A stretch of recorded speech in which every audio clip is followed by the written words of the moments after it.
Hi everyone. Today's book is Super Chiller number 2, The Ghost in the Graveyard.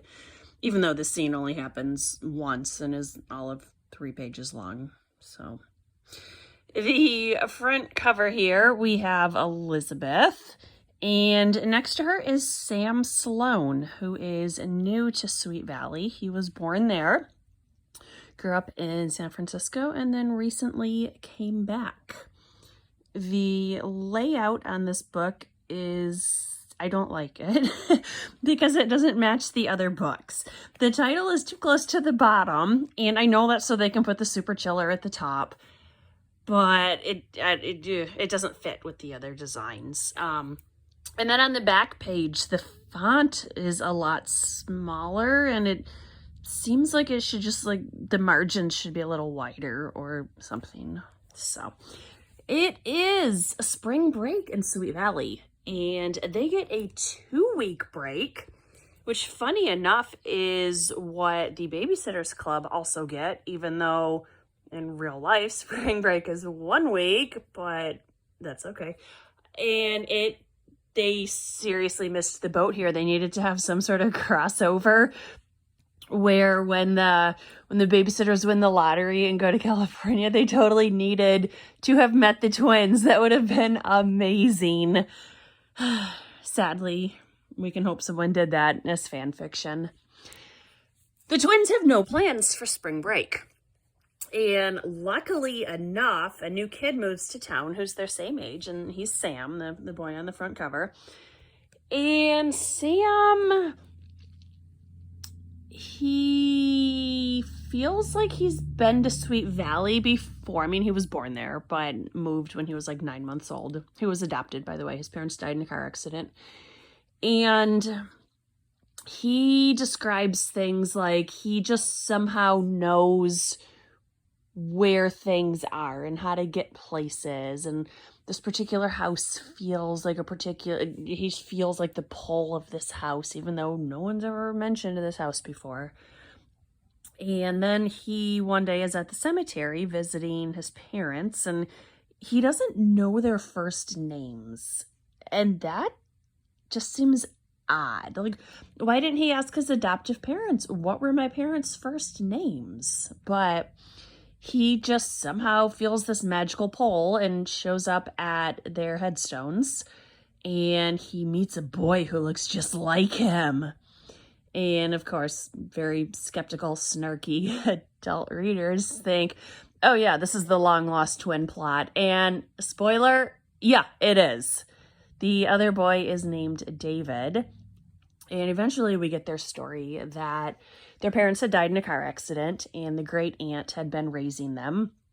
She realized it was too much work to raise 2 babies, so she placed one for adoption. How do you even pick which one? This is like a lower stakes Sophie's Choice here. It was horrible. And then a month later, she realizes she can't take care of the other baby, so he gets placed for adoption too.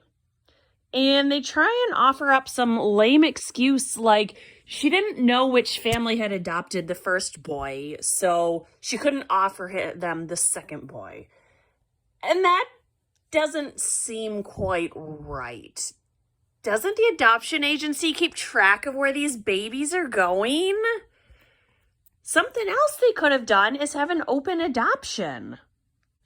So maybe, yeah, she couldn't raise these 2 little infants, but maybe if they had been placed with a family, the family could have occasionally had visits or sent letters or not cut off these children's only living relative. I know the schools in Sweet Valley are terrible. I guess the adoption agencies are as well. So the boys very quickly realize that they can read each other's minds, and it's basically a rehash of Book 70, Psychic Twins. I've known a lot of twins in my schooling career. None of them have ever been able to read each other's minds or have this connection that books want us to believe. So if any of you are twins, and I'm way off base here, please let me know. Otherwise, I'm just going to keep my skeptical opinion that they have no more mental connection than do non-identical siblings.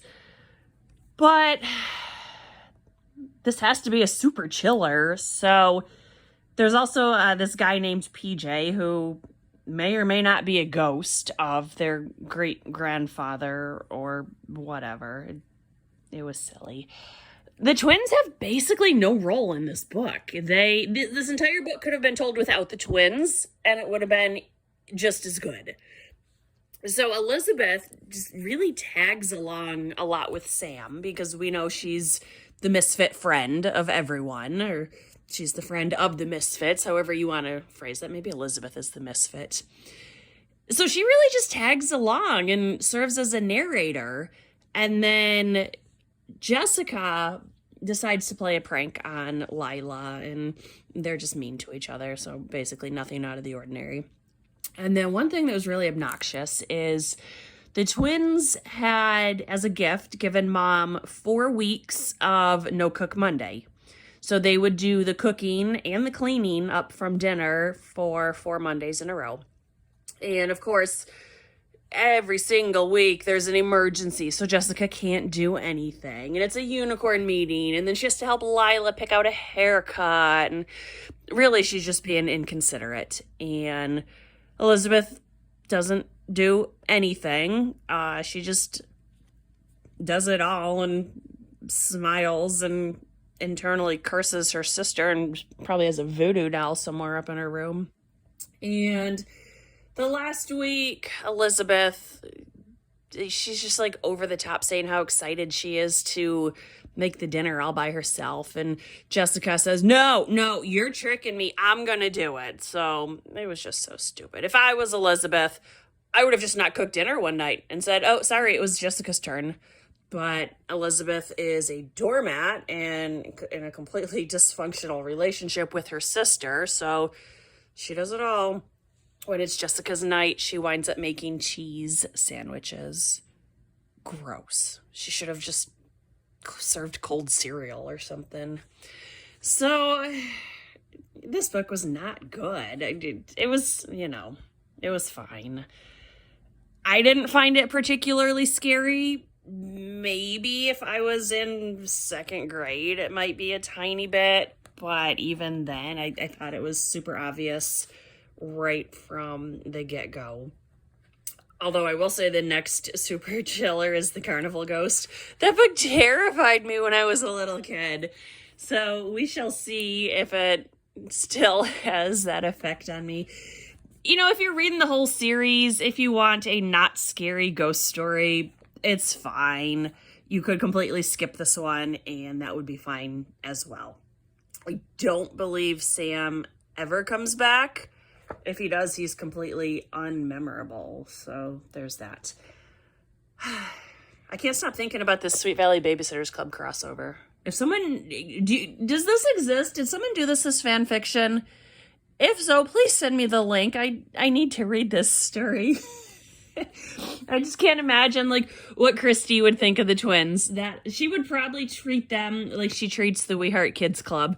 And that would just be so funny. I think Elizabeth would be instant besties with Christy. And I think Jessica would hate her. So that's got to be really funny. Okay, I'm rambling about a story that doesn't exist. I think that story would be more interesting than this one. This was The Ghost in the Graveyard. It was fine. I didn't love it. I didn't hate it. It was like a 4 out of 10. It was just completely average. So thanks for watching, and I'll see you next time. Bye.